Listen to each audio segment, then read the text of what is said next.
Hi, my name is Ibrahim Hussain. I work for a small organisation called Neighbourhood Learning Centre based in Port Talbot. Neighbourhood Learning Centre is a small charity and its main source of funding is from the lottery. It's got a small staff base of 4 staff. I'm employed to run the project and offer community education for the residents of Port Talbot. I've been employed since 2003. Everything has been running smoothly for me up until 2006, where things within the organisation start to go downhill for me, should I say. It all started from a member of my management committee who wanted me to leave the organisation. I don't know for what reason. He said he'd like me to leave. I wasn't happy with that, without any reason. Since 2006, everything started going downhill and things really got really bad in the last year. The management committee were actually forcing me to leave, and I wouldn't be leaving. It was approaching Christmas. I booked my annual leave as normal.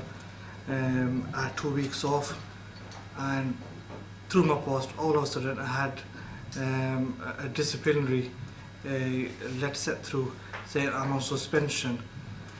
The letter made no reference to the reason for my suspension or why I've been suspended, so I was unaware. I'm particularly coming from just a treasurer, not even the chairperson. On annual leave, I rang my chairperson up and said, "Are you aware of a letter being sent to me and I've been suspended?" He goes, he was aware of it. And the chairperson was very concerned. And I think it all reflects back to the motive of this one individual. He wanted our organisation, Neighbourhood Learning Centre, to merge with another organisation. If I just to give you a bit of background to this individual, he is of Indian descent and he wanted me to merge with another organisation who were of Indian descent as well. I'm from a Pakistani background, and he wanted this merger to happen between the two organisations. He had an interest in the centre we wanted to merge along with. He did do it informally with me and said, "Would you consider it?" And I said, "I will take that into account." I delved into it a bit further as a project manager, and looking into it, there was a good business case. We had successfully received a further 5 years funding to run the centre, and the centre he wanted us to merge with was actually sinking. Their funding was being withdrawn, they were losing contracts, and it wasn't viable. I did a business case, and in our next management committee, I was very vocal about it, and I made it quite clear. I did a SWOT analysis saying why it was a good idea.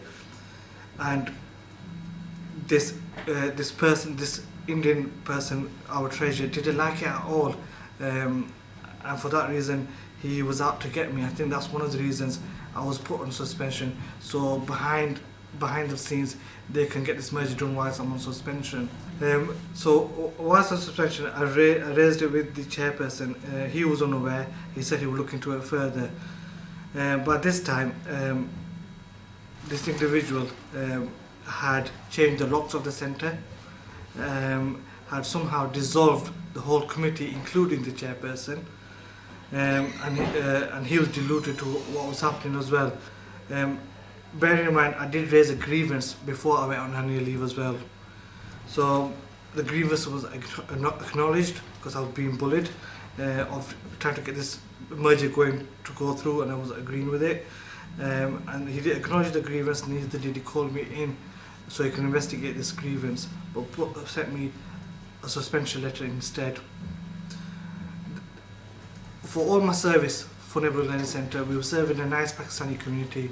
I had no problem whatsoever. The centre was running smoothly, and out of sudden there's just one individual just ruining it for the whole community that were really taking benefit of this funding and really improving their skills to improve their lives, the employment prospects, etc. And I was quite touched upon that because I really put all my hours in whilst I was working for Neighbourhood Learning Centre. I made reference to getting bullied earlier on. I just wanted to delve into that a bit more deeper. I think the bullying was more informal. You wouldn't notice it otherwise. They were increasing my workload. They were pushing me beyond my boundaries where I wasn't able to fulfill my job role, which they wanted me to resign. So that's the kind of bullying they were doing to me. Also, now and then they make comments to me about my hearing impairment, which I found really embarrassing, really, from other colleagues. I didn't really want them to know. It's something that I made clear at the start of my employment, and said although it won't affect my employment, I'd like it to remain anonymous. But they were deliberately making comments in front of other employees, littling myself. So I wasn't very happy about that. Again, that was raised in my grievance, but never acknowledged, never been invited to an interview to address that. So I was on suspension for 6 months, still not known why I've been suspended. And finally a letter came through the post detailing my suspension 6 months later. And it outlined there was financial mismanagement. I didn't treat staff properly, and they didn't invite me to a hearing to address the suspension, and they called me to a disciplinary hearing. Was in employment since 2003. Now and then, again, they were hinting that I should get married, and in our culture we tend to get married quite early on. 23, 24 is an ideal age for an individual to get married, and here I am as a project manager, and I was more career focused. Personally, I was more career focused, so I didn't want to go down the line of getting married. And I'm 28, I haven't got married, and the management committee members saying, "Oh, are you not getting married? What would the community be thinking about it? Don't your parents push you? We can find you a nice suitor, we can arrange someone for you."